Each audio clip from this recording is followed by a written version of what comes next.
Shri Gajanan agro Khamgaon द्वारा आयोजित शेतकरी संवाद मेळावा मार्गदर्शक गजानन जाधव सोयाबीन तूर कापूस पीक व्यवस्थापन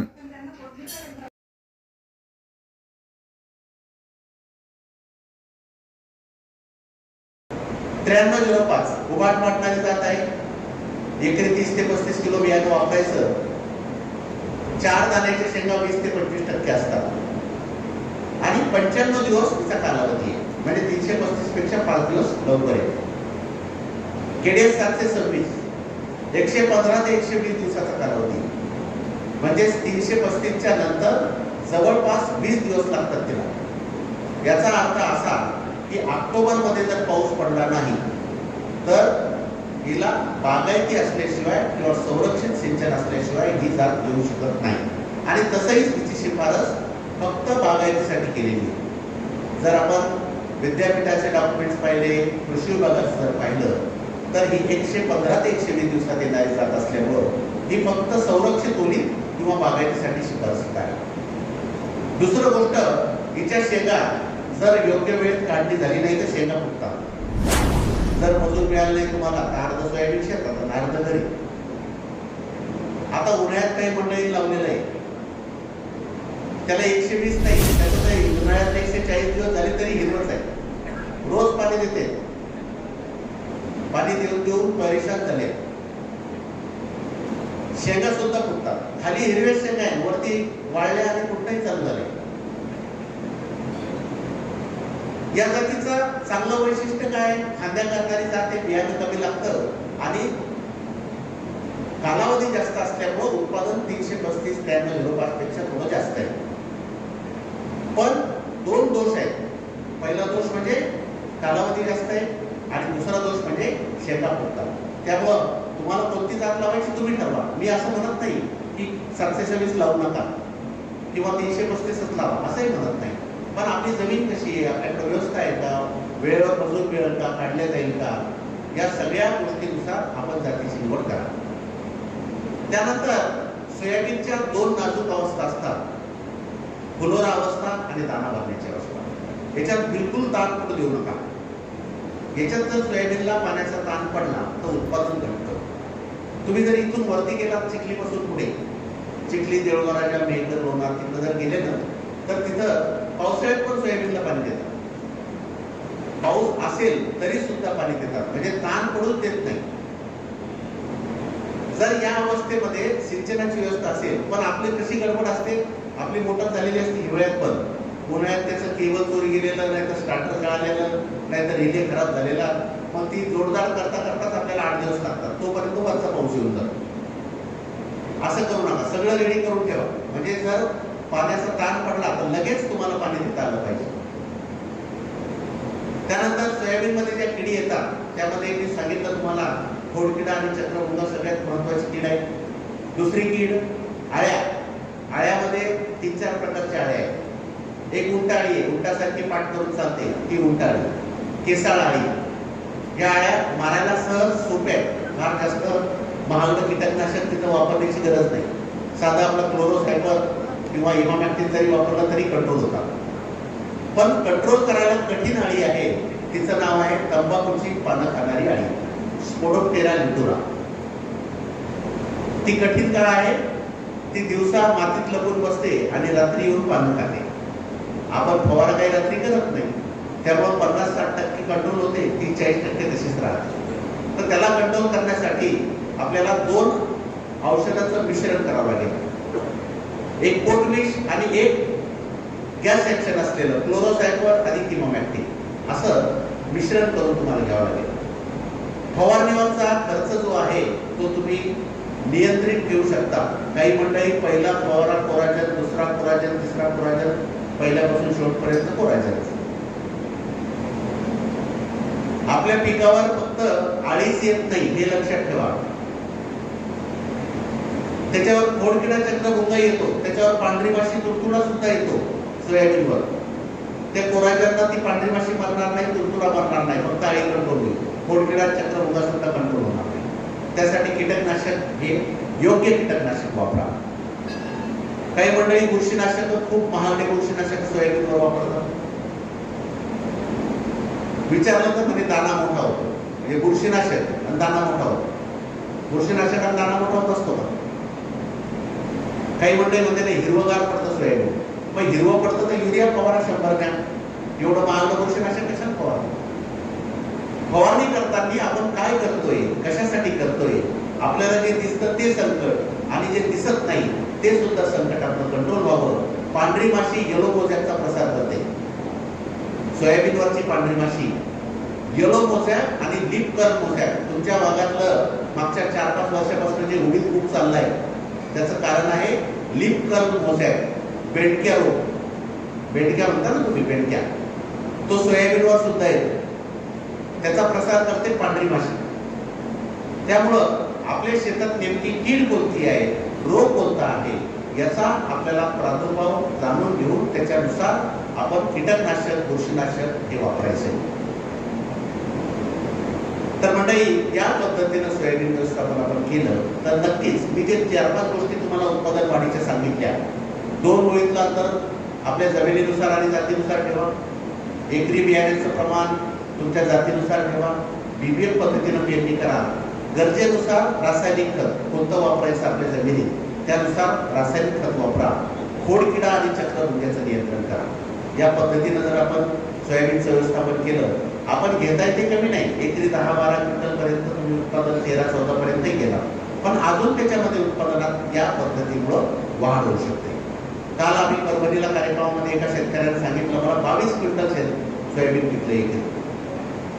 तर आपल्याला सुद्धा स्कोप आहे, अजून वाढवायचंय, अजून वाढवू शकतो आपण. आणि या सगळ्या गोष्टी उत्पादन वाढण्यासाठी महत्वाच्या गोष्टी आहेत. त्यानंतर आपण दुसरं आपलं महत्वाचं पीक म्हणजे तूर. आता आपली जे महत्व आहे ते बदलत राहतं दरवर्षी. सोयाबीन चांगलं पिकलं, भाव चांगले की सोयाबीन सारखं चांगलं पिकच नाही म्हणतो आपण. त्याच्या इतकं चांगलं पिकच नाही, सगळ्यात चांगलं सोयाबीन पीक. एक वर्ष तूर पिकली नाही, हे तुरीसारखं बेकार पिकच नाही, जाऊ द्या तूरच नाही लावायची. म्हणजे ताबडतोब म्हणजे आपला असा बदल होतो एका वर्षात. समजा पुढच्या वर्षी तुरीला भाव जास्त आणि चांगली पिकली की तुरी इतकं चांगलं पिकच नाही, तुरीचं क्षेत्र वाढवतो, एका वर्षातच वाढवतो, नाही तर कमी करतो. तूर हे माझ्या सगळ्यात आवडीचं पीक आहे. याचं कारण तुरीला उत्पादन खर्च सगळ्यात कमी आहे. तुरीला खर्च किती लागतो? 200-300 रुपयाचं बियाणं, 300 रुपयाचं तणनाशक आणि टाकलं तर एखादी बॅग DAP, नाही तर ती टाकू नका, PSP आणि KMP द्या, चालेल. त्यानंतर 3 फवारे आळीसाठी तुम्ही फवारताच. त्यात मी सांगतो तसे काही संजीवका आणि विद्राव्य खत टाका. त्याचा 2,500 रुपये, म्हणजे सगळा खर्च जर काढला तर 3,500 रुपये. मजुरी वेगळी, मजुरी नाही, मजुरी व्यतिरिक्त 3,000-3,500 रुपये तुरीला एका एकराला खर्च येतो. 6,000 रुपये जरी भाव मिळाले, आपले हजारो शेतकरी आहेत त्यांनी यावर्षी सुद्धा एकरी 10 क्विंटलच्या वरती तूर पिकवलं. आपल्या जिल्ह्यात आहे, तुमच्या तालुक्यात आहे, खामगावमध्ये, नांदुऱ्यामध्ये, शेगावमध्ये हजारो शेतकरी आहेत. एकरी 10 क्विंटलच्या वर तूर पिकवणं सहज शक्य आहे. आणि जर पाणी जर तुम्ही दिलं, 2 पाण्याची व्यवस्था असेल तर तुम्ही एकरी 15 ते 18 क्विंटल तूर पिकू शकता. नांदुऱ्याला इथे तुम्ही आता निघाली आहे, ते रोडवरच एक प्लॉट होता, मला वाटतं 15-14 क्विंटल पर्यंत, 14 ते 15 क्विंटल एकरी त्यांना पिकला आहे. हे कसं शक्य आहे? शक्य आहे का? नक्की आहे. हजारो शेतकरी येतात. त्यासाठी आपल्याला 2 गोष्टी बदलाव्या लागतील. जर तुम्हाला तुरीचं उत्पादन वाढवायचं तर 2 गोष्टी आपल्याला बदलाव्या लागतील. पहिली गोष्ट म्हणजे आपलं लागवडीचं अंतर आणि दुसरी गोष्ट म्हणजे तुरीकडे पाहण्याचा दृष्टिकोन. तुरीला मुख्य पीक म्हणून कधीच आपण पाहिलं नाही.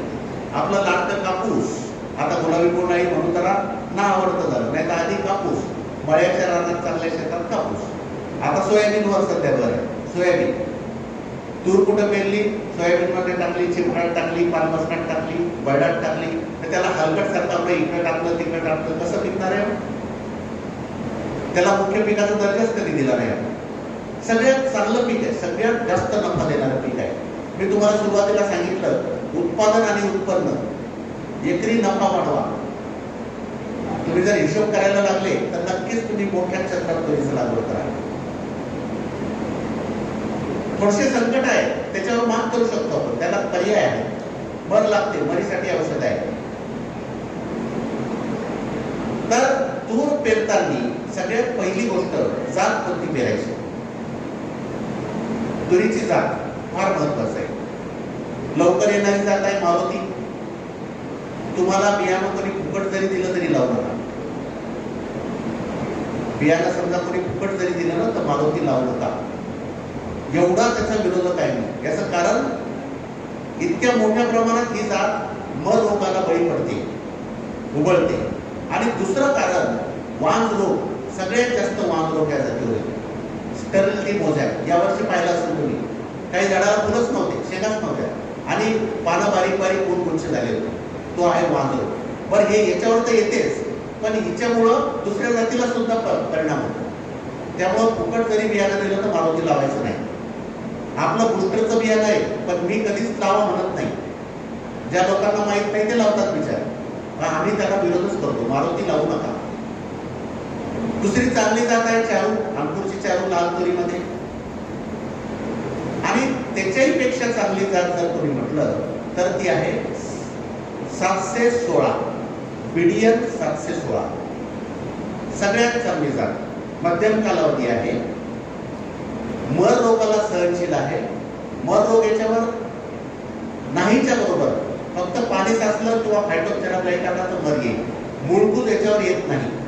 BDN 716. उशिरा येणारी जात आहे आशा. तर या 3 पैकी एक जात निवडा. त्यातल्या त्यात तुमचं मी तर म्हणेल की BDN 716 ही सगळ्यात चांगली जात आहे. मर रोग कमी येतो किंवा येत नाही, वांग रोग येत नाही, फांद्या करणारी जात आहे. हिची डाळ चांगली होते, बाजारभाव सुद्धा चांगले मिळतात. आणि आम्ही ज्या पद्धतीने तूर लावायला सांगतो त्याला चांगला प्रतिसाद देणारी ही जात आहे 716. आता तुरीचं उत्पादन मी जे तुम्हाला सांगितलं, काही मंडळीच्या कपाळाला आड्या पडल्या, 12, 15, 20, 18 म्हटलं तर ते कसं पिकतं ते सांगतो. आपली तूर कशी वाढते, पारंपरिक पद्धतीनं तूर कशी वाढते आणि तूर कशी वाढायची. तुरीचं झुडूप दिसलं पाहिजे, असं झुडूप पाहिजे. आपली तूर कशी असते, बांबू वर वाढते आणि इकडून 5-10 फांद्या, इकडून 5-10 फांद्या. त्याला भांग आपण म्हणतो. काय भांग पडला तुमचा, हा किती मस्त तूर आली, किती पिकली, 2 क्विंटल, 2.5 क्विंटल, 3 क्विंटल. तुरीला बुडापासून फांद्या पाहिजे. बुडापासून फांद्या असल्या तर तुरीचं उत्पादन वाढेल. जेवढ्या फांद्या जास्त तेवढं उत्पादन जास्त. सरळ गणित आहे. फांद्याची संख्या वाढवा. मग फांद्याची संख्या वाढण्यासाठी काय करते? पहिली गोष्ट म्हणजे लागवड पद्धत बदला. आपण काय करतो, सोयाबीन तूर पेरतो. सोयाबीन तूर असते ना, 5 तास, 6 तास किंवा 7 तास तुरीचं असतं. आता आपला 6 आहे, पेरणीचं अंतर आहे मॅक्झिमम जास्तीत जास्त शेतकऱ्यांचं 18 इंच असतं. आता तूर एक असं पीक आहे की जर तिला खोडाच्या बाजूला 2.5 फूट अंतर सुटलं नाही तर ती बुडापासून फांद्या करत नाही. त्यामुळे तुमच्या सोयाबीन मधली तूर कशी वाढते, जेवढं सोयाबीन वाढलं, समजा छाती इतकं सोयाबीन झालं तर छाती इतकं फक्त खोडच येईल आणि त्याच्या वर त्याला फांद्या लागतील. सोयाबीनची वाढ थांबल्यानंतर वरती तुरीला फांद्या लागतात. असंच वाढते ना, बुडापासून फांद्याच लागत नाही. आणि बुडापासून फांद्या लागल्या नाही तर फांद्याची संख्या कशी वाढणार? बुडापासून फांद्या का लागत नाही? कारण ते सोयाबीन गर्दी करतात. मग गर्दी टाळण्यासाठी तुम्हाला सोयाबीन तूर हे आंतरपीक घेताना तुरीच्या बाजूचं, दोन्ही बाजूचं 1-1 तास सोयाबीनचं पेरायचं नाही, मोकळं सोडायचं. मोकळं सोडलं तर काय होईल? लगेच तुमच्या मनात प्रश्न आला असेल, नाही सोयाबीनचं उत्पादन कमी होईल. फार कमी होत नाही, सोयाबीनचं उत्पादन फार भेटत नाही, पण तुरीचं उत्पादन तुमचं दुप्पट तिप्पट होईल. जे मोकळं त्यात सोडलं ना तिथं BBM करून घ्या, लगेच सरी पाडून द्या, झालं BBM. तुरही बेडवर आली, सोयाबीनही बेडवर आली. मोकळं तास सोडलं तर तुमचं बुडापासून फांद्या लागतील. शेंडे करू शकाल. 1.5 फुटाच्या सगळ्यात शेंडे फुटता येत नाही, कारण तुम्ही तुरीचा शेंडा बुडला तर सोयाबीन त्याला दाबून टाकत तुरीला, वाढून देणार नाही. त्यामुळे 1-1 तास सोडून द्या. किंवा माडी तूर लावायची, निखळ तूर. 2 ओळीतलं अंतर कमीत कमी 6 फूट ठेवा. भारी जमीन असेल तर 8 फूट ठेवा. समजा 8 फूट अंतर ठेवलं तर त्याच्यात एक टिपण जे बैल टिपण जे एक फराट सोयाबीन नाही तर मूग पेरून द्या. म्हणजे 3 फुटात येतील ते 3 तास. 2.5 फूट तरी जागा राहील. 2.5 फूट जागा राहिली की जमला. समजा तुम्हाला पीक घ्यायचं तर घ्या, सोयाबीन मूग घ्यायचं तर घ्या, नाही तर काय करा, फुलं लागल्यानंतर त्याला नांगरून टाका, जमिनीत काढून टाका, त्याचं हिरवळीचं खत तयार होईल, जमिनीची सुपीकता वाढेल. ते 3 तास पेरले आणि फुलं लागल्यावर काढून जर टाकलं तर तुमचं हिरवळीचं खत शेतात तयार होईल. खूप भारी जमीन जर असेल तर 2 ओळीतलं अंतर 8च्या वेळी 10 फूट ठेवा आणि त्याच्यात 5 तास सोयाबीनचे किंवा मुगाचे पेरा. जोडवळ सुद्धा तुम्ही करू शकता. मध्यम जमिनीमध्ये 5 फुटाच्या अंतरावर रेघाट्या मारून घ्यायच्या, सरी पाडायची किंवा रेघाट्या मारायच्या 5 फुटाच्या. 2 लाईन लावायच्या, एक सोडून द्यायची मोठी. 2 लावायच्या, एक सोडून द्यायची. म्हणजे मोठं जे अंतर आहे ते 10 फूट राहील. त्या 10 फुटात तुम्ही ट्रॅक्टरनं सुद्धा फवारणी करू शकता. त्या 10 फुटात 5 लाईनी तुम्ही सोयाबीनचेही पेरू शकता. जोडवळ सुद्धा करता येईल. भारी जमीन असेल तर 6 फूट असं ठेवा, 2 लाईन लावायच्या, एक सोडून द्यायची. तर सोयाबीन तूर पेरताना किंवा निखळ तूर पेरताना तुम्हाला सगळ्यात महत्वाची गोष्ट म्हणजे तुरीच्या खोडापासून किमान 2.5 फूट किंवा 3 फूट अंतर सोडायचं. दुसरं पीक 3 फुटावर किंवा 2.5 फुटावर आलं पाहिजे. या पद्धतीनं तुम्हाला लागवड करायची. त्याच्यानंतर तुरीची विरळणी करायची. पेरताना 4-4, 5-5 इंचावर एक ताना लागवड करून घ्या किंवा पेरणी करा, पतली पेरणी करा. कोणी कोणी एकरी 3-3, 4-4 किलो तुरीचं बी टाकतो. एवढी गरज नाही, 1 किलो बस, एकरी 1 किलो. 3-3, 4-4 इंचावर एक दाणा पडेल या पद्धतीने लागवड करा किंवा पेरणी करा. आता मी जी पद्धत सांगतो ना, जर तुम्ही नवीन पहिल्या वेळेस ऐकत असाल तर तुम्हाला जरा वेगळं वाटेल आणि तुम्ही करायला जर गेले तर तुमच्या घरात भांडणं आहे. म्हणजे आम्ही जी पद्धत सांगतो ही भांडणं लावणारी पद्धत आहे. थोडक्यात सुरुवातीला 1-2 महिने जे म्हणजे फुलं लागेपर्यंत तुम्ही जर हे ऐकून केलं तर घरचे शेजारी पाजारी तुम्हाला वेड्यात काढतील. पण एकदा फुलं लागले की मग तुम्हाला सगळे विचारतील की अरे कसं केलं, काय केलं. तुरीला विरळणी करायची 25 दिवसाला. 2 झाडात अंतर ठेवायचं 1 फूट. 1 राहील कुठं 1.25 राहील. 1 फुटापेक्षा जास्त जवळ नको. 1, 1.25 वगैरे असं ते राहिलं चालते. बाकीचे झाडं उपटून टाकायचे आणि जे झाड ठेवलंय त्या झाडाचा शेंडा फुटायचा. 25 दिवसाला शेंडा फुटायचा. आता काय होईल, जे उभाट झाड वाढणार होतं त्याला जागा मिळाली आणि शेंडा फुटला. त्या झाडाला बुडापासून 10-12 फांद्या लागतील. बुडालाच लागतील 10-12 फांद्या. मग त्या 10-12 फांद्याच्या आहेत 50 दिवसाला, लागवडीनंतर 50 दिवसाला त्या 10-12 फांद्या आल्या त्या सुद्धा कापून टाका. आता पहिलं शेंडा फुटताना मजुराकडून फुडून घ्या आणि दुसऱ्या वेळेस शेंडे कापायला बाजारात मशीन मिळते 700-800 रुपयाची. फक्त ते काळजीपूर्वक इजा होणार नाही अशी ती मशीन वापरायची. एक माणूस 2-3 एकराचे शेंडे फुडू शकतो. 50 दिवसाला दुसरी शेंडे फुला. मग काय होईल, जे 10-12 फांदे आहेत त्याला पुन्हा 7-7, 8-8 फांदे येतील. म्हणजे किती फांद्या झाल्या, 70-80. 75 दिवसाला पुन्हा त्या 70-80 फांदे त्याचे शेंडे फुला. 25, 50, 75 पहिले 10-12 लागतील. त्या 10-12च्या पुन्हा 7-8 म्हणजे 70-80 झाल्या आणि त्या 70-80च्या 75 दिवसाला शेंडा फुटला की पुन्हा 3-3, 4-4 फांदे त्याला येतील. म्हणजेच तुमच्या एका झाडाला 200 पेक्षा जास्त फांद्या लागतील. एका झाडाला 200 पेक्षा जास्त. आता आपल्या तुरीला किती फांद्या लागतात, 10, 15, 20, 25. समजा 10 आहे तर 3 एका फुटात 3 झाडं बसले तर किती होईल, 75 होईल फांदा. इथं तुमचं तिप्पट वाढलं. मग जर तिप्पट फांद्याची संख्या वाढली तर उत्पादन का नाही वाढणार, उत्पादनही वाढणार. फक्त त्यासाठी तुम्हाला अंतर सोडावं लागेल, योग्य विरळणी करावं लागेल आणि शेंडे कापावं लागेल. या 3 गोष्टी जर केल्या तर तूर तुम्ही एकरी 10 सहज. आणि जर तुम्ही निसर्गाची साथ असेल आणि समजा 1-2 पाणी जर दिले तर 15 क्विंटलच्या वर तूर पिकू शकता. आता मला सांगा 10 जरी पिकली 6,000 भाव असला तर 60,000 रुपयाची तूर आणि खर्च किती आहे त्याला. जो दुकानातून आणायचं ते 3,500 रुपये, बाकीचं मजूर सर 2-3 हजार रुपये मजूर. सगळ्यात जास्त आर्थिक नफा देणारं पीक आहे. मात्र याची समस्या आहे, सगळ्यात मोठी समस्या म्हणजे मरगो उघडते ना तूर, उधळते. काय कारण आहे? पहिलं कारण आहे पाणी साचणे. जास्त पाऊस पडला तर मुळाच्या बाजूला पाणी साचलं तर तुरीची झाडं मरतात. त्यासाठी इलाज काय आहे? समजा 5% चिकाट जमीन असेल तिथं तूर लावायची शिफारस नाही. पण जर तुम्हाला लावायची असेल तर तुम्ही तिथं बेडवर तूर लावा. बेड तयार करा, उंच बेड तयार करायचा, त्याच्यावर तूर लावायची. म्हणजे ते मुळं जे आहेत त्या मुळांना पाणी लागणार नाही, सरीत पाणी नाही, मुळांना पाणी लागणार नाही. बेडवर तूर लावा. समजा दुसरं महत्वाचं कारण ज्याच्यामुळे सगळ्यात जास्त मर लागते ते म्हणजे फ्युजेरियम विल्ट. मर रोग आहे, मूळ कूच, मूळ सडतात. तुमचे फुलं लागणं चालू झाले की पुढे मर चालू झाले, झाडं एकदम जळून जातात. लगेच पार शेंगा लागेपर्यंत, शेंगा पक्क्या होईपर्यंत झाडं जळतात.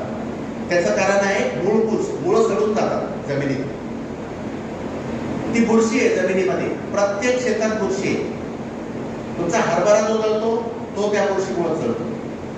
तूर जे जळते ती फ्युजेरियम विल्ट मुळे जळते. त्यासाठी तुम्हाला एक सगळ्यात सोपा आणि चांगला उपाय सांगतो कमी खर्चाचा, म्हणजे ट्रायकोडर्मा. ट्रायकोडर्मा हे जैविक बुरशीनाशक आहे. याची बियाण्याला बीज प्रक्रिया करा. साधारणतः 10 ते 15 ग्रॅम ट्रायकोडर्मा एका किलोला लावा. 150 रुपयाचं पाकिट आहे. 10 ते 15 ग्रॅम ट्रायकोडर्मा बियाण्याला लावा आणि तेच उरलेलं जे शिल्लक आहे त्याचं 15-20 दिवसांना लागवड झाल्यानंतर जमिनीत चांगला ओलावा असताना ड्रेंचिंग करा. नोझल काढायचं आणि टाकून द्यायचं जमिनीत चांगला ओलावा असताना. ट्रायकोडर्मा 150 रुपयात काम होतं तुमचं. फक्त ट्रायकोडर्मा फ्रेश चांगला गुणवत्तेचा पहा आणि त्याचं ड्रेंचिंग करा. हा ट्रायकोडर्मा जर तुम्ही टाकला तर जी मूळकूज आहे, जे मुख्य कारण तूर मरण्याचं मुख्य कारण आहे, त्याला तुम्ही टाळू शकता. आता तिसरं सुद्धा एक कारण आहे. तुरीचे झाडं यावर्षी जे मेले बरेच, त्यामध्ये तुम्ही जर बारकाईने पाहिलं असेल तर फांदी मर नावाचा रोग होता. फायटोथेराप्लाइड.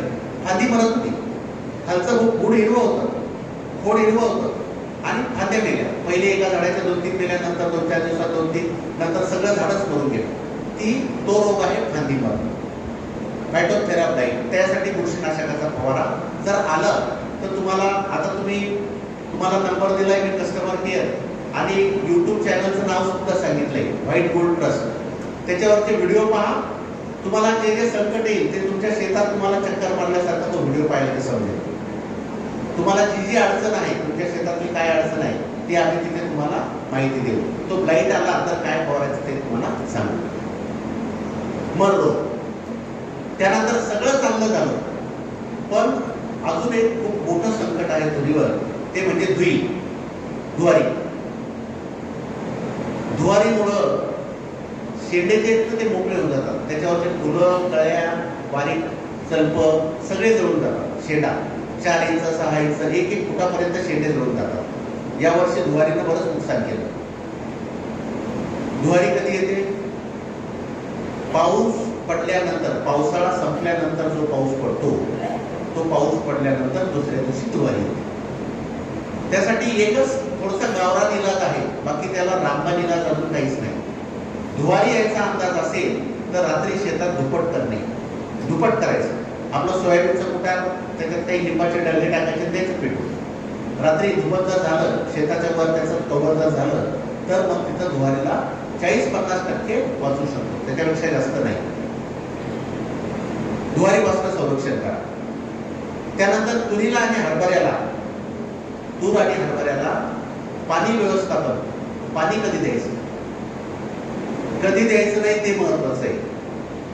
तूर आणि हरभऱ्याला भर फुलात पाणी द्यायचं नाही. भर फुलात जेव्हा पिकं असतात हे, तेव्हा पाणी द्यायचं नाही. मग पाणी कधी द्यायचं? एक तर फुलाच्या सुरुवातीला द्या, एकदम फुलं लागायला सुरुवात झाली की तरी लगेच देऊन द्या. आणि दुसरं पाणी द्यायचं काम पडलं तर मग आपल्याला दाना भरण्याच्या अवस्थेत दुसरं पाणी द्या. भर फुलात पाणी देऊ नका. भर फुलात हरभऱ्यालाही पाणी दिलं की फुलं गळून जातात, तुरीलाही पाणी दिलं की फुलं गळून जातात. हे झालं पाणी व्यवस्थापन. त्यानंतर फवारणी व्यवस्थापन. तुरीवर अळी येते, अळीसाठी आपण कीटकनाशक फवारतो. पण जर तुम्ही तुम्ही या कीटकनाशकासोबत किंवा अळीनाशकासोबत काही संजीवक, काही विद्राव्य खतं, काही मायक्रोन्यूट्रिएंट जर वापरले तर तुमचं उत्पादन 40 ते 50% वाढू शकतं. 40-50% उत्पादन वाढण्यासाठी आम्ही 3 फवारण्याची शिफारस करतो तुरीला. 3 फवारे. पहिला फवारा कळी अवस्थेमध्ये, दुसरा फवारा 50% फुलं असताना आणि तिसरा फवारा दाना भरण्याच्या अवस्थेत. दाना भरण्याची अवस्था जेव्हा असते तेव्हा तिसरा फवारा. आता बघा, पहिल्या फवारीमध्ये अळीनाशकासोबत आपल्याला फुलाची संख्या वाढावी, कळ्यांची संख्या वाढावी यासाठी आम्ही 12-61-0 हे वर खत, आपलं विद्राव्य खत आणि झेप नावाचं एक संजीवक याची शिफारस करतो. याच्यासोबत तुरीला बघा, नर फुलं मादी फुलं असतात. नर फुलं गळून जातात आणि मादी फुलाच्या शेंगा तयार होतात. मग आपल्याला नर फुलाची संख्या जेवढी जास्त तेवढं उत्पादन जास्त. मग नर फुलाची संख्या वाढण्यासाठी, आपल्या मादी फुलाची संख्या वाढण्यासाठी, मादी फुलाची संख्या जेवढी जास्त तेवढं उत्पादन जास्त. मादी फुलाची संख्या वाढण्यासाठी कळी अवस्थेमध्ये झिंक EDTA, चिलेटेड झिंक हे फवारा.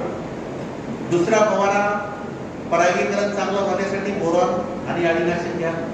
तिसरा फवारा दाना भरावा, दाण्याचं वजन चांगलं वाढावं यासाठी 13-045 अधिक भरारी असा घ्या. तुमचे नंबर जर आम्हाला मिळाले, आता मिळतीलच, भारतदेश त्यांच्याकडून घेऊ आम्ही. तुम्हाला आम्ही दर सोमवारी SMS चालू करून देऊ. त्या सोमवारच्या SMS मध्ये तुम्हाला फवारणीचं व्यवस्थापन सुद्धा, हवामानाचा अंदाजासाठी तर आपल्याकडे परफेक्ट माणूस आहे, पण आमचं एक बघू काय होते तर ते तुम्हाला दर सोमवारी SMS मिळतील. म्हणजे तुमच्या व्यवस्थापन करताना त्याचा फायदा होईल आणि युट्यूबवर सुद्धा तुम्हाला ते पाहायला मिळेल. तर या पद्धतीनं मंडळी तुरीचं व्यवस्थापन जर केलं तर तूर पीक खरंच हे फायद्याचं पीक आहे. जर थोडी निसर्गाला साथ दिली, म्हणजे ही धुवारी, निसर्ग म्हणजे काय, फक्त धुवारी जर कमी आली तर तुम्ही तूर खूप चांगली पिकू शकता. आणि जर या पद्धतीनं व्हाईट बोर्ड पॅटर्ननुसार तुम्ही विरळणी केली, लागवडीचं योग्य अंतर ठेवलं, शेंडे फोडले तर नक्कीच तुम्ही तूर खूप चांगली पिकू शकता. हे झालं तुरी पद्धत. त्यानंतर कापसाबद्दल फारसं बोलत नाही, फक्त कापसाच्या गुलाबी बोंडाईचं नियंत्रण कसं करायचं ते तुम्हाला सांगतो. कारण सगळ्यात मोठी भीती तीच आहे. आणि अजूनही पुढच्या 3-4 वर्षात गुलाबी बोंडाईला घेऊनच आपल्याला कापूस लावावा लागेल. ती येणार असं समजून, कारण जोपर्यंत नवीन तंत्रज्ञान येत नाही तोपर्यंत गुलाबी बोंडाईला इलाज नाही. नवीन तंत्रज्ञानाला परवानगी मिळाल्यानंतर बियाणं तुमच्यापर्यंत यायला जवळपास 3 ते 4 वर्ष लागतील. त्यासाठी गुलाबी बोंडाईचं नियंत्रण कसं करायचं, तर गुलाबी बोंडाईचा जीवनक्रम माहित पाहिजे आपल्याला, कशी जगते. कोणत्याही अळीचा पतंग असतो, पाकुळी. आपण पावसाळ्यात लाईट जर लावणार शेतात, त्याच्या बाजूला पाकुळ्या येतात. त्या पाकुळ्या म्हणजे त्या अळीचा प्रौढ. तो प्रकाशाकडे आकर्षित होतो, लाईटकडे आकर्षित होतो, लाईटकडे येतो. तो 10 ते 12 दिवस जगतो. तो फूल लागल्याशिवाय, कापसाला फूल लागल्याशिवाय अंडे घालत नाही. त्या पाकुळ्याचे आहेत मॉथ, फूल लागल्याशिवाय अंडे घालत नाही. फूल लागल्यानंतरच अंडे घालते. आणि 70% अंडे काळोख्या रात्री, अंधाऱ्या रात्री घालतात. हे पतंग काय करतात, 70% अंडे काळोख्या रात्री. काळोखी रात्र म्हणजे अमावस्या, हे त्याचे वैशिष्ट्य आहे. आता अंडे घातल्यानंतर 4थ्या ते 5व्या दिवशी अळी बाहेर पडते आणि सुरुवातीला ती फुलात जाते. सुरुवातीला फुलंच असतात, बोंड नसतात. जर बोंड आणि फुलं दोन्ही असतील, समजा 80 दिवसाचं पीक आहे आणि अंड्यातून अळी जर बाहेर पडली, तिला बोंड जर असेल तर फुलात जाणार नाही, ती डायरेक्ट बोंडात जाईल. जर बोंड नसतील तर पहिले फुलात जाते आणि फुलात गेल्यानंतर ती अळी त्याच्या पाकळ्या बंद करते, फुलाच्या पाकळ्या वरतून बंद करते आणि ते फुल डोमकळीसारखं दिसतं. गुलाबाच्या कळीसारखं फुल दिसते कापसाचं. कापसाचं फुल कसं असतं, उघडलेलं असतं असं, पण अळी आत गेली की ती डोमकळी तयार होते. त्यानंतर ती अळी जाते बोटात, बोटाला बारीक छिद्र करते आणि तिच्या विष्ट्यानं ते छिद्र बंद होऊन जाते. आता एकदा ती अळी बोटात गेली की तुम्ही काहीही फवारलं अगदी कोराजन, फेम, टाकोमी, इमामॅक्टिन हे सगळं एकत्र करून जरी फवारलं तरी ती आळी मरत नाही. बोंडात केलेली आळी कोणत्याच औषधानं मरत नाही. रात्रभर बोंड भिजू जरी घातली औषधात तरी मरत नाही. मग या आळीला कंट्रोल कधी करायचं? या आळीला कंट्रोल करण्यासाठी 3 गोष्टी मी तुम्हाला महत्त्वाच्या सांगतो. त्या जर तुम्ही तिन्ही गोष्टी केल्या तर 90 ते 95% गुलाबी बोंडअळीचं कंट्रोल होऊ शकते. पहिली गोष्ट, पतंग प्रकाशाकडे आकर्षित होतात, लाईटकडे आकर्षित होतात, हे आपल्याला माहित आहे. त्यामुळं सगळ्यात पहिलं नियंत्रण करण्याची बिनखर्ची पद्धत म्हणजे लाईट ट्रॅपचा वापर. घरच्या घरी लाईट ट्रॅप तयार करा. तेलाचा डब्बा घ्यायचा, त्याचा एक भाग कापायचा, आतून बाहेरून पिवळा रंग द्यायचा, 500 किंवा 1000 वॅटची हॅलोजेनची काठी त्या डब्यात लावायची मागून आणि तो लाईट पिकाकडे तोंड करून पिकाच्या उंचीपेक्षा 1.5 फूट उंचीवर लावून द्यायचा. 8 दिवसातून 1 दिवस जरी रात्री लाईट असेल तरी तुमचे जे पतंग आहेत ते सगळे पतंग येतील आणि त्या लाईटात गरम डब्बा झालेला असेल मरून जातील. घरच्या घरी 200 रुपयात लाईट ट्रॅप होतो. 5-10 एकरासाठी एक जरी लाईट ट्रॅप लावला तरी तुमचं पतंग त्याच्यात आकर्षित होऊन मरतात. आम्ही 3-4 वर्षापूर्वी खूप कॅम्पेन केलं होतं याचं. यूट्यूबवर, तुमच्या व्हॉट्सॲपमध्ये, तुमच्या पेपरला बातम्या दिल्या आणि 4 वर्षापूर्वी अनेक शेतकऱ्यांनी लाईट ट्रॅप लावले. त्यामुळे एकात्मिक नियंत्रण झालं. बोंडअळीचं चांगलं कंट्रोल त्या वर्षी झालं. पण शेतकऱ्यांना वाटलं की आता गेली बोंडअळी. ते डबे फेकून दिले, लाईट फोडून टाकले. त्याच्यानंतर लाईट ट्रॅप काही कोणी लावला नाही. तर हे लाईट ट्रॅप जे बिनखर्ची उपाय आहे तो नक्की लावा. त्याच्यामुळं तुमचं पतंग जे ते त्याच्याकडे आकर्षित होतील. 8-10 दिवसात 1 दिवस जरी लाईट लागला तरी सुद्धा तुमचे पतंग त्यात कंट्रोल होतील. दुसरी महत्वाची गोष्ट मी जे सांगितलं की पतंग अंडे कधी घालतो, जास्त अंडे कधी घालतो? अमावस्येच्या रात्री. मग अमावस्येच्या रात्री अंडे घातल्यानंतर 4थ्या-5व्या दिवशी अंड्यातून आळी बाहेर येते. तर अंडे घातल्यानंतर 4 दिवसाच्या आत अंडीनाशक फवारा. 4 दिवसाच्या आत अंडीनाशक सरेंडर, प्रोपेनोफॉस अधिक सायपरमेथ्रिन. अमावस्या झाल्यानंतर 4 दिवसाच्या आत 2 अमावस्येला पाते लागल्यानंतर महत्वाच्या 2 अमावस्या, त्या 2 अमावस्येला जर तुम्ही सरेंडरचा फवारा घेतला, प्रोपेनोसायपरचा फवारा घेतला तर मोठ्या प्रमाणात अंड्याचं नियंत्रण, 70% बोंडअळीचं नियंत्रण होईल अमावस्येनंतर फवारा घेतला तर. तिसरं, ती आळी सुरुवातीला फुलात जाते. मग जेव्हा फुलं लागायला सुरुवात झाली तिथून पुढं 8-10 दिवस जर तुम्ही त्याच्यावर बारीक निरीक्षण केलं आणि ज्या डोंकळे झालेले आहेत ते फुलंच तोडून घेतले, 10 दिवस सतत मजून फिरवलं आणि डोंकळे झालेले ते जर तोडून घेतले तर पहिली पिढी तुमची कंट्रोल होईल. आणि पहिली पिढी कंट्रोल झाली तर तुमचं पुढचं नुकसान मोठं टाळू शकते. अशा 3 गोष्टी जर तुम्ही केल्या तर गुलाबी बोंडअळीला घाबरायची गरज नाही. 2002ला विटी कापूस आला, त्याच्या आधी सुद्धा गुलाबी बोंडअळी होतीच. त्याच्या आधी आपण कापूस घेत होतो. शेकडो वर्षाचं पीक आहे. एखाद्या गोष्टी आळीमुळे आपण घाबरायचं नाही. त्याला थोडीशी अडचण आहे मजुराची, ती सुद्धा काही दिवसात दूर होऊन जाईल. कापूस वेचणी मशीन येते. ते अजून का नाही आले? कारण आपली ती कापसाबद्दलची जी मानसिकता आहे त्याला आपल्याला खांद्या पाहिजे मोठ्या. त्याला बोंड असं शेवटचं बोंड हिवाळ्यात उन्हाळ्यापर्यंत जरी फर्दर आलं तरी शेवटचं बोंड वेचेपर्यंत आपल्याला त्याला ठेवू वाटतं.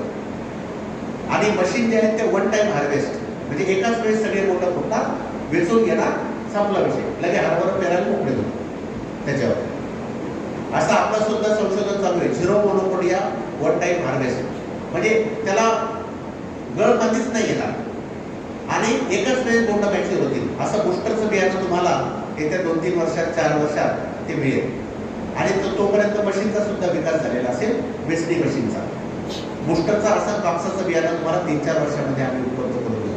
पेरून द्याल तुम्ही कापस, पेरून द्यायचं आणि डायरेक्ट मशीननं वेचून घ्यायचं. आता कापसामध्ये उत्पादन दुप्पट करण्याचं एक तंत्र आहे. दुसरं काही गोष्टी न करता फक्त एक गोष्ट केली तर तुमचं उत्पादन दुप्पट होते. हे तंत्र दादा लाड म्हणून शेतकरी आहेत, त्यांनी विकसित केलेलं किंवा त्यांनी अभ्यास केलेला आहे. पण मी त्यांचे 2-3 प्लॉट पाहिले आणि मला खूप आवडलं ते. उत्पादन दुप्पट नक्कीच होईल असं ते तंत्र आहे. त्यामध्ये काय आहे बघा, कापसाला 2 प्रकारच्या फांद्या असतात. अजूनही तुमच्या शेतात जर झाड असलं तर बारकाईनं पहा त्या झाडात. एक फांदी असते मोनोपोडिया, म्हणजे त्याला गळफांदी म्हणतात. ती बुडाजवळून येते, खोडाजवळून येते आणि उंच वाढते, अशी बाजूला शेंड्यासोबत कॉम्पिटिशन करते. तिला बोंड कमी येतात, गर्दी जास्त करते. आणि दुसरी फांदी असते फळफांदी, सिम्पोडिया म्हणतात त्याला. ती आपली खोडाला लागते आणि त्याच्यावर मग झिगझॅगमध्ये 5-6 बोंड असतात, त्याला म्हणतात फळफांदी. गळफांदी आणि फळफांदी. ज्या ठिकाणी गळफांदी लागते तिथून वर कापसाचं खोड बारीक होतो, तिथपर्यंत खोड मोठं असतं आणि त्याच्यावर बारीक खोड झालेलं असतं. म्हणजेच काय, अन्नद्रव्य जे येतं ते पहिले गळफांदीला मिळतं आणि मग शिल्लक राहिलेलं वर जातं. पंक्तीत कसं पहिले बसणाऱ्याला सगळं बिलकुल गोड धोड हे ते सगळं मिळतं, तसं त्या गळफांदीचं आहे. पहिल्या पंक्तीतलं जसं जेवण आहे तसं त्या गळफांदीला सगळं मिळतं, राहिलं शिल्लक ते वर मिळतं. आपले बोंड पहा, पहिला कापसाचा वेचा जो असतो तो जड असतो आणि नंतर हलकं होत जाते. एवढं वेचलं तरी गाठून ते 10 किलो भरतं. ती बाई म्हणते तुमचा काटा खराब झाला. कशाचा काटा खराब झाला, तिथं वर काही पोचलंच नाही. वरचं बोंड 2 ग्रॅमचं, खालचं 6 ग्रॅमचं. काही मंडळी हिशोब करते एकरी किती कापूस, किती झाडं, एकरी इतके झाडं, गुणीला इतके बोंड, आणि बोंडाचं वजन धरतात म्हणजे धरतात गणित करताना 6 ग्रॅम. आणि ते गणित जातं 30 क्विंटलच्या वर आणि होतं किती 12 क्विंटल 10 क्विंटल. कशामुळं, कारण बोंडाचं वजन तुम्ही चुकीचं धरलंय, वरचे बोंड पोचतच नाही. त्यांनी 35 ते 45 दिवसात लागवड केल्यानंतर ही गळफांदी जर कापून टाकली, हिचं काम काय आहे, फक्त बॅलन्स करणे. आणि जर 2-3 गळफांद्या येतात त्या जर कापून टाकल्या तर काही ते झाड पडत नाही, काही नाही. पण त्याचा फायदा काय होईल, पहिला फायदा म्हणजे ही गर्दी करते, त्यामुळे आपल्याला 2 ओळीतलं अंतर वाढवावं लागते. दुसरं, ही अन्नद्रव्य जास्त शोषते, त्यामुळे वरचे बोंड बारीक होतात. जर ती कापून टाकली तर गर्दी कमी होईल, म्हणजेच तुम्ही 5 फुटात जे अंतर लावता कापसाचं 2 ओळीतलं, ते तुम्ही 2.5 फुटावर 3 फुटावर येऊ शकता. जे 4 फूट लावता ते 2.5 फूट 2 फूट करू शकता. आणि अन्नद्रव्य गळफांदीला न गेल्यामुळं वरचे बोंड तुमचे वजनदार बनतील. तर हा एक प्रयोग करून पाहायला यावर्षी हरकत नाही. पूर्ण क्षेत्रात नका करू. गळफांदी कापायची, लागवड करा तुम्ही 2 फुटावर, काही 5-10 तास 2 फुटाचे करा, 2च फुटावर. आणि त्याचा शेंडा पडायचा 2.5 फुटावर. आपल्याला कापसा असे डोक्याच्या वरून फिरल्याशिवाय करमत नाही. वरचा हातभर जे नाही एवढं 2 फूट काहीच कामाचं नसतं. त्याला बोंड जरी लागले तरी इतका हलका कापूस असतो, तर त्याला विनाकारण अन्न ते वगैरे कशाला जाऊ देतात, म्हणून टाका शेंडा. 2 फुटावर 5-10 तास लावा, त्याचा शेंडा 2.5 फुटावर पुरा. 10 तास 2.5 फुटाच्या अंतरावर लावा, त्याचा शेंडा 3 फुटावर पुरा. आणि 10 तास 3 फुटाच्या अंतरावर लावा, त्याचा शेंडा 3.5 फुटावर पुरून पहा. हा प्रयोग तुम्ही 30 तासासाठी करा, 10-10 किंवा 5-5 घ्या. आणि 35 ते 45 दिवसाच्या दरम्यान त्याला 1, 2 किंवा 3 गळफांद्या असतील त्या कापून टाकायच्या. त्या कशा ओळखायच्या, कधी कापायच्या, तुम्हाला युट्यूबवर सगळी माहिती आम्ही सांगू, त्याचे व्हिडिओ वगैरे बनवून तुम्हाला दाखवू. असा प्रयोग करून पहा, मग तुम्हाला त्याचा अनुभव आला की आपल्या जमिनीत अंतर किती ठेवायचं. मग पुढच्या वर्षी मोठ्या क्षेत्रावर तो प्रयोग करा. यावर्षी सगळ्यात जास्त याच्यावर करा आणि त्या गळफांद्याच्या ऐवजी फळफांद्याच कापून टाकल्या तर नंतर मला शिवाय द्या. त्याच्यामुळे यावर्षी प्रयोग करून पहा आणि मग आपला अंतर किती ठेवायचं, शेंडा कधी कापायचा हे तुम्हाला बरोबर लक्षात येईल. पुढच्या वर्षी मोठ्या क्षेत्रात करा. तर मंडळी, हे कापसाचं उत्पादन दुप्पट करण्याचं तंत्र आहे, याचा प्रयोग करून पाहायला हरकत नाही. नंतर पुढच्या वर्षी मोठ्या क्षेत्रात करा. आणि गुलाबी बोंडाईला घाबरू नका. कापूस एकदम सोडण्याचं पीक नाही. शेकडो वर्षापासून आपण कापूस घेत आलो, हजारो वर्षापासून. सोयाबीन हे पीक जगात कुठं 40 वर्षापेक्षा जास्त टिकलं नाही. आपल्याला 35 वर्ष झाले. त्यामुळे कापसाचा एकदम राग न करू. आता सध्या नावडतंय वगैरे, आता भाव वाढल्यावर थोडंसं जरा परत हे झालंय. पण एकदम ते कापूस लावावं, मी तर म्हणतो अर्धा एकर होईना कापूस लावला पाहिजे. ते कापूस जो आहे ना शेतात बोलवतो शेतकऱ्याला. तुम्ही सोयाबीन पेरावर सगळं तुमची चक्कर 8 दिवसाला, 7 दिवसाला, 4 दिवसाला होईल. तर कापूस जर असला तर रोज सकाळ संध्याकाळ त्यातल्या त्या 40 ते 80 दिवस जे त्याचं तारुण्य ते फार बोलवतं. त्याला पाते लागले ना मग दिवसातून 2 चक्र होतात. त्यामुळे शेतात चक्कर मारण्यासाठी का होईना कापूस लावा. मी कापसाचं क्षेत्र वाढवा असं म्हणत नाही, पण एकदम सोडू नका.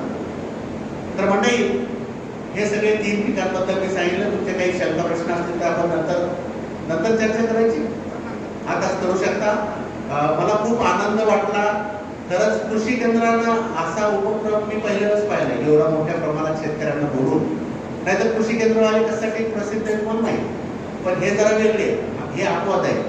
म्हणजे शेतकऱ्याचा हिताचा विचार करणारा माणूस किंवा एक फर्म, महाराजांचं नाव त्यांनी दिलंय आणि खरंच चांगलं काम करतायत. त्यांना आपण सगळ्यांनी मिळून साथ द्यावी. आपण सगळ्यांनी मिळून त्यांचं अजून मनोधैर्य वाढवावं. आणि त्यांनी वक्तेही कसे बोलवले. डग पाटील अख्ख्या महाराष्ट्रात सगळं नाव झालेलं, हवामानाचा अंदाज. पाटील साहेब कीटकशास्त्रज्ञ, सगळ्या किडींचा तुम्ही काही विचारा. तांबे साहेब सगळे तुमचं फळबाग जर असेल तर सगळ्या फळबागाचं तुम्हाला काय अडचणी त्या सगळ्या सांगतील. म्हणजे तुमच्या मनात तिथून पुढं आजच्या नंतर शंकाच ठेवायची नाही बहुतेक त्यांना. तुमच्या मनात कुठला प्रश्नच राहील नको, असं सगळं हा कार्यक्रम आयोजित केला. तर मंडळी, आयोजकांचे म्हणजे गजानन ॲग्रो, भारंबेजी, वारसाकरेजी, त्यांचे पूर्ण कुटुंब, याचं मी खरंच धन्यवाद देतो यांना. आणि आपल्या सर्वांना सुद्धा मला धन्यवाद द्यावासे वाटतात. कारण मला वाटतं आज तापमान 44 ते 45 डिग्री नक्कीच असेल. एवढ्या तापमानात सुद्धा तुम्ही आलात, त्यामुळं नक्कीच आपले सुद्धा आभार मानायला हरकत नाही. आणि यापुढं आपण संपर्कात राहू. यूट्यूब चॅनलच्या माध्यमातून, SMS च्या माध्यमातून तुम्हाला नंबर सुद्धा दिलाय. तुम्हाला काही समस्या आली तर त्या नंबरवर कॉल सुद्धा करू शकता. फेसबुकवर सुद्धा व्हाईट बोर्ड ट्रस्टचं चॅनल आहे. टेलिग्राम आहे, टेलिग्राममध्ये सुद्धा आम्ही सतत माहिती देत राहतो. तर पुन्हा एकदा आयोजकांचे आभार मानतो आणि सर्व शेतकऱ्यांचे आभार मानतो. यानंतर तुमचे काही प्रश्नोत्तर असतील तर त्याबद्दल चर्चा करू. त्यापूर्वी मी इथं उपस्थित सर्व शेतकऱ्यांना येणारा हंगाम आणि आयुष्यातले सगळेच हंगाम, जे काही खरीप, रब्बी, उन्हाळी, जेवढे आयुष्यभरात हंगाम येतील हे सगळे चांगले जावो, तुमचं उत्पादन वाढो आणि उत्पादनाला चांगले भाव मिळवो, अशी महाराजांच्या चरणी प्रार्थना करतो आणि थांबतो. धन्यवाद.